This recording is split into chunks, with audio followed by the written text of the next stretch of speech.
בוקר טוב בשם השם, נעשה ונצליח שנזכה להגדיל תורה לאדירה בתכלית של יראת שמיים בעזרת השם en ce 17 mardi du mois de mai et 16 du mois de Iyar. Lechem Tovim ou Shalom Shiur acheté ce matin pour un enseignement sur Rabbi Nachman ben Fega, Rabbi Nachman de Breslev par Binyamin Israël pour la réussite, sa santé, le bonheur, protection pour, par le mérite de Rabbeinu, Bezrat Hashem pour lui, donc Binyamin Yaakov ben Josian, Joël Luna bat Rahma, Osnat Simcha, Shmuel Meir, Aryeh Menachem, Mendel, Ze'ev Nachman, Bezrat Hashem, Kulam Banim Shel, Joël Ayekara, שהקדוש ברוך הוא ימלא כל משאלות ליבם לעבודתו תברך בעזרת השם יתברך ויזכו לישועות ונחמות par le mérite de Rabbi Nachman בעזרת השם. On pensera en même temps une grande réfoua shlema pour tous les malades d'Israël בכללם, חמוס בן פרג'י, בוקוב זמורתימי, הקדושה והתורה, ז'נין זמירה, בת אליס האישה, אבי אסתר, בת יעל ניסים, נחמן בן רחל הודיה, שלמה ז'אן-לוק בן זעירה, מאיר ברוך בן שרון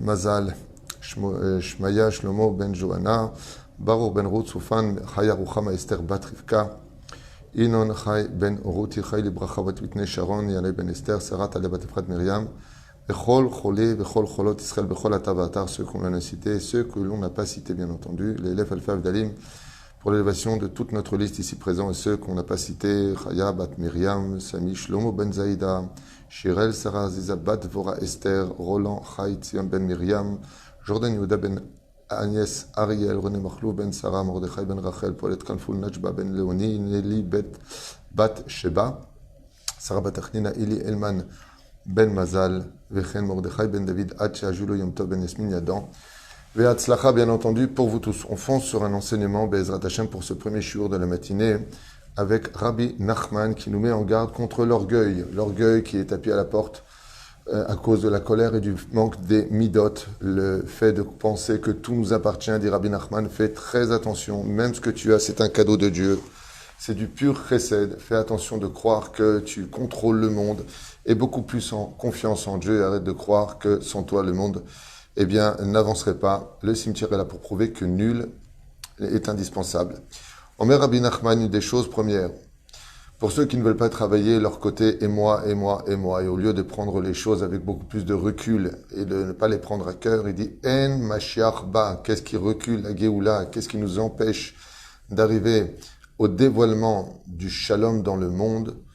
L'orgueil, tout simplement. En Mashiach ba achichle kol agava mina olam. Tant qu'il y aura des orgueilleux sur terre, le Mashiach ne pourra pas se dévoiler, car on ne se dévoile pas dans la pourriture, dans la poubelle, puisque l'orgueil est considéré comme étant une des midotes les plus déroutantes, des plus dégoûtantes et des plus ignobles aux yeux de Dieu, puisque Dieu dit lui-même En ani vahu yacholim laduro bekfifa achat. C'est ou toi ou moi, dit Akadosh Baruch Hu. Si vous pensez, vous les hommes, avec votre délire, votre orgueil, vos insultes, votre grossièreté, votre façon de voir les choses, que vous pouvez sans moi, dit Akadosh Baruch Hu, moi je me retire. Pourquoi Dieu est humble? Et il nous laisse face à notre propre destinée. Et on voit où est-ce que ça mène aujourd'hui les tsarino arabes. L'homme décide de tout, l'homme veut une vie sans Dieu. Dans la plupart des informations qu'on entend, la débauche est au summum de ce que l'on n'aurait même pas pu imaginer il y a quelques années. Et aujourd'hui, on en est là. Et dit à Kadosh Baruch Hu, tout ce que vous faites, c'est simplement éloigner le bonheur de vous, car le bonheur est entre mes mains. Et là, ce que vous allez faire, c'est tout simplement vous battre avec des armes inutiles contre des lions que vous avez vous-même créés, tandis que moi, j'avais créé le monde pour le bonheur, puisque le but de ce monde, c'est d'être heureux. Mitzvah gdola liyot sameach tamid.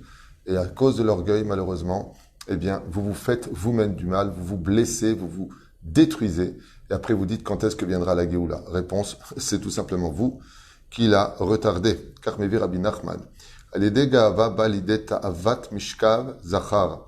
L'orgueil peut emmener l'homme jusqu'à l'homosexualité, dit-il ici, dans son deuxième enseignement. Mishkav Zachar, Gambalide Kaas. Hashem Ishmor Virachem. Donc selon Rabbi Nachman, bizarrement, il dit que l'homosexualité est reliée à l'orgueil de vouloir pousser les frontières de l'amour dans les interdits de la moralité de la Bible. C'est comme ça qu'il explique ici. Gambalide Kaas, bien entendu, l'orgueil mène l'homme à la colère automatiquement.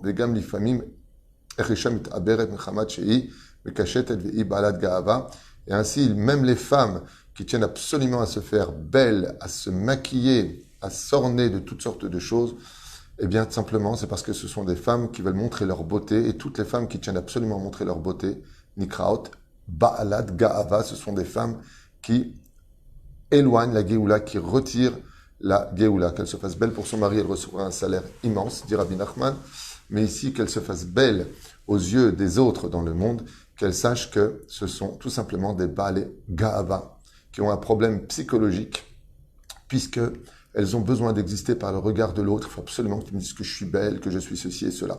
En d'autres termes, si je devais traduire ça en langage plus moderne, les femmes sur les réseaux sociaux qui se montrent dans toute leur splendeur sont des femmes qui reculent, éloignent la Géoula, et le Mashiach en souffre amèrement. Selon ce qu'il dit ici, je voulais que je vous relise en hébreu, Bevakasha, ça fait comme ça.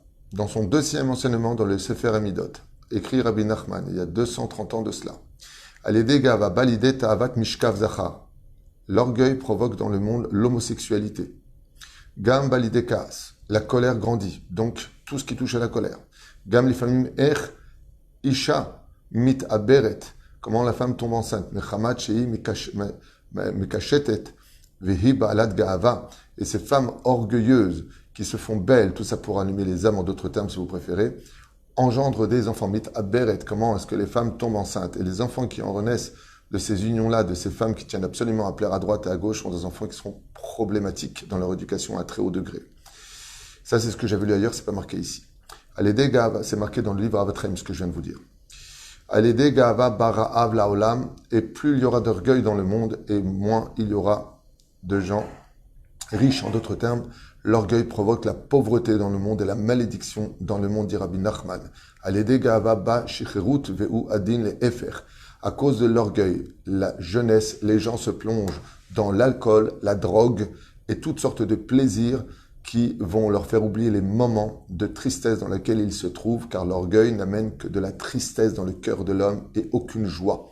Car tout doit être comme eux le voient, comme eux le pensent, et ils ne cessent d'hurler sur chaque détail de leur vie, ne profitant même pas du moment présent, du bonheur qui se présente devant eux. Waouh! Quand on écoute ce que dit Rabbi Nachman Behemet, ça devrait faire une réunion de famille et se dire « Hey, venez, on écoute ce que vient de dire le Rav Twitou. » Enfin, moi, je dis rien. Je suis qu'un perroquet, vous savez très bien ce que je pense de moi.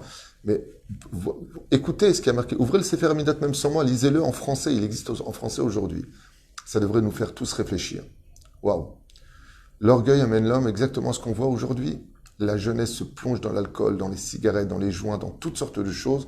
Vezé Gahava.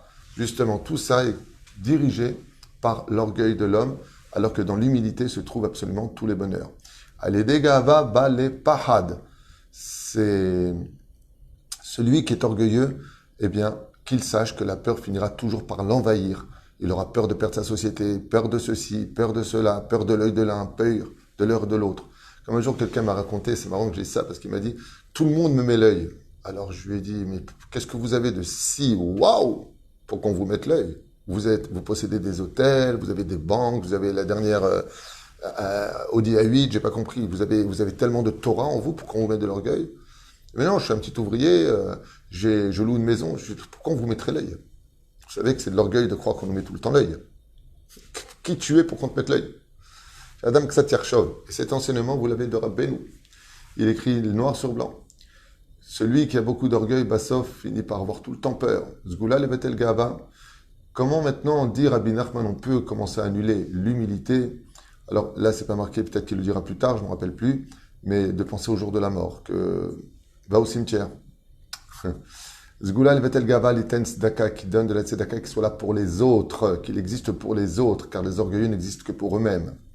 Mi shenoeg rabbanut baal kocham gava. Celui qui veut absolument le titre de Rav, qui veut absolument les honneurs et qui veut absolument ceci et cela, Korcham begava kadosh baruch hu meorer alav son'im, qu'il sache que celui qui veut absolument des titres honorifiques, au lieu de travailler Hachem dans l'humilité, eh bien, c'est provoqué par l'orgueil intérieur et Dieu réveillera contre lui des ennemis sans fin. Mais chez les Ram alav, alors bien entendu qu'on fasse attention, Moshe Rabbeinu a eu énormément d'ennemis, David Amelech a eu énormément d'ennemis, le roi Chizkiyahu a eu énormément d'ennemis, tous les Gdolim ont eu des ennemis, au contraire.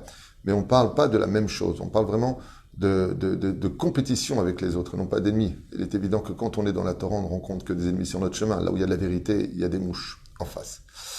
Mi sheliboram alav yeda sha'asha matzlahat alav. Alors celui qui par contre dans son cœur ressent qu'il est en train de monter, c'est parce qu'il est dans un moment où Béhémet, le Mazal, joue de son côté. Mishemoshia al-Anim, celui qui s'occupe des pauvres et qui les sauve de la pauvreté dans laquelle ils sont, Yeshbo Kohar Bistaklut al-Bale Ga'ava le Ashpilotam. Eh bien, Rabbi Nachman nous dit, sache une chose, si tu t'occupes de remonter les pauvres là où ils sont, d'un seul regard de ta part, tu feras tomber les orgueilleux qui sont en face de toi. Misholer Bashuk Venofel Beyadoa Sheu Gadlan. Ok, celui qui va dans le souk qui tombe dit, c'est sûr et certain que c'est une grande personne. Top Zgula Levatel Gaava Shishtatef Betzaratan chez l'Israël. Une des façons de détruire l'orgueil qui est dans chacun de nous, c'est tout simplement de compatir aux souffrances du peuple d'Israël dans la situation dans laquelle il est. Quand il entend une mauvaise nouvelle, qu'il ait de la compassion, et cela vient travailler le fait de détruire son orgueil intérieur. Donc vous comprenez qu'un Baal Gava n'a rien à faire des problèmes des autres. Dit Rabbi Nachman, Ani Sha'arashar Defoto Sheteda She'ani ou Baal Gava. Quand tu vois une personne qui est démunie et qui est pauvre, et qui malgré tout se fait encore poursuivre par des Réchaïm, c'est que Dieu veut lui dire, travaille ton humilité, car la pauvreté ne t'a pas suffi à casser ton orgueil, il faut en plus de cela que même pauvre, tu sois orgueilleux.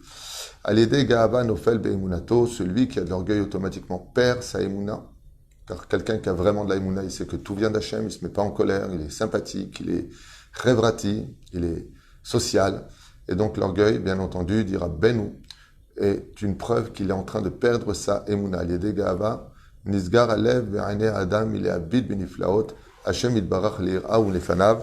Et Rabbi nous dit ici quelque chose de nifla. Les gens orgueilleux n'ont pas les yeux pour voir les miracles de Dieu. Pire encore que cela, Dieu peut leur faire des nissim et niflaot. Ils diront toujours, c'est grâce à eux, ils savent travailler, ils savent traiter les affaires, ils savent, il n'y a pas de passe pour Dieu. Ils ne voient même pas les miracles que n'importe quel abruti pourrait voir. Eux ne les voient pas. Ils sont persuadés qu'ils sont à l'origine de leur réussite. En leitgaot ba'asagot. Si tu veux savoir pourquoi tu réussirais tes affaires personnelles, pourquoi tu achètes des maisons, qu'est-ce qui te donne autant de réussite, Rabbi Nachman dit c'est tout simplement par le mérite du Gdolador. C'est uniquement par lui que passe le Shefa dans le monde. C'est grâce au Gdolim de notre peuple que le Shefa, l'abondance, passe dans le monde. Donc tu n'as jamais aucune occasion de pouvoir dire et moi, et moi, et moi. Celui qui mange trop, ou celui qui boit trop, qu'il sache qu'il nourrit son orgueil intérieur encore plus, manger ce qu'il nous faut et boire la quantité d'eau ou de boisson qu'il nous faut, diminue la ga'ava chez l'homme. Tikkun le ga'ava she'it'ane, quelqu'un qui n'arrive pas à enlever son orgueil, qui commence à jeûner. Zgula le ga'ava she'istakel al shamaim, celui qui veut vraiment travailler son humilité, qui regarde toujours vers le ciel, et qu'il se rende compte que Dieu existe et combien qu'il n'est qu'une petite poussière dans le microcosme de l'univers.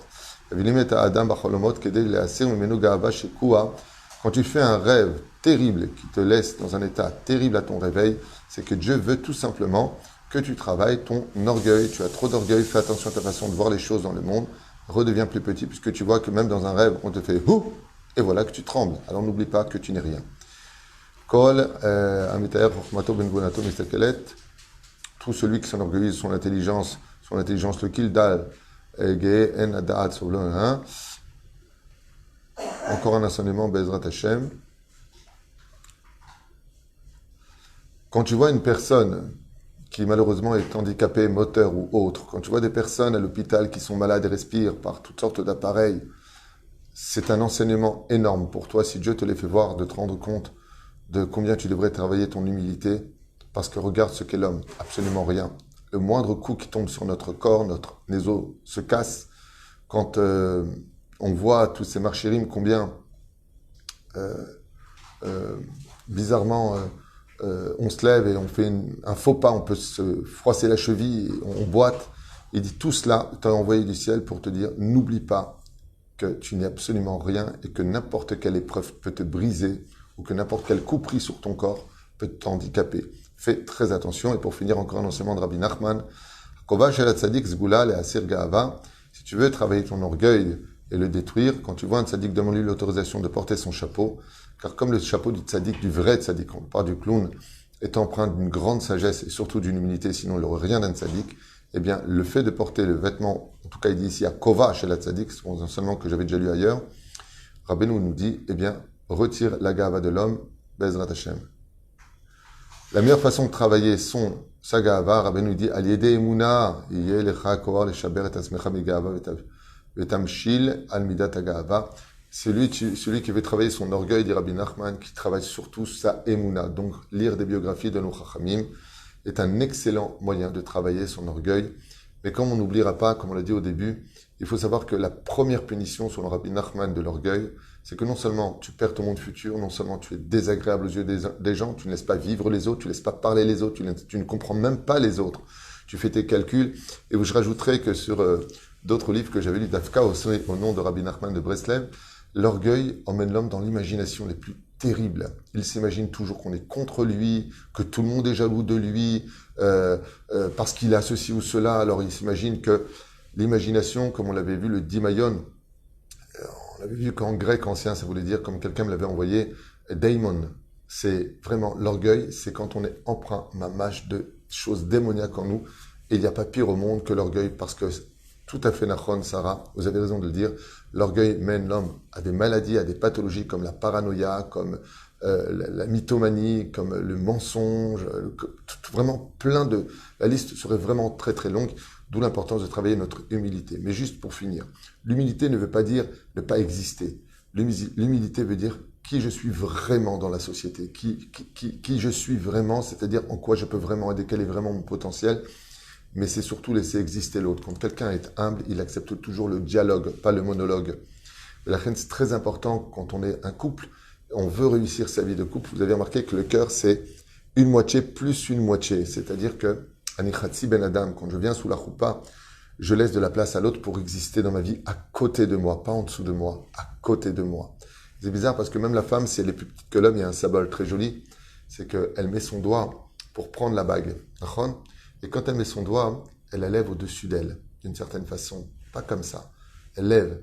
C'est pour expliquer que quand tu viens pour te marier avec une personne, même si je suis ta femme, même si je suis peut-être moins riche que toi, moins intelligent que toi, n'oublie pas que quand tu m'as accordé notre union, que tu m'as donné la bague, tu l'as mis à la hauteur où tu étais toi.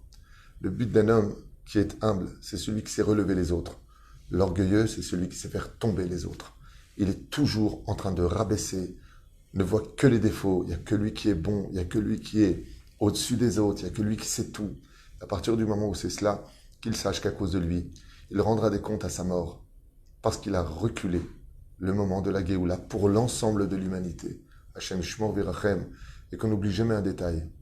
Le humble, c'est celui qui apporte la lumière. Les orgueilleux, eux, ne font que l'éteindre. Oro Shel Melech HaMashiach. Merci d'avoir acheté ce shiur. Et je vous dis tout de suite pour un autre shiur très important à écouter sur l'actualité et la paracha de la semaine. Kol Tov.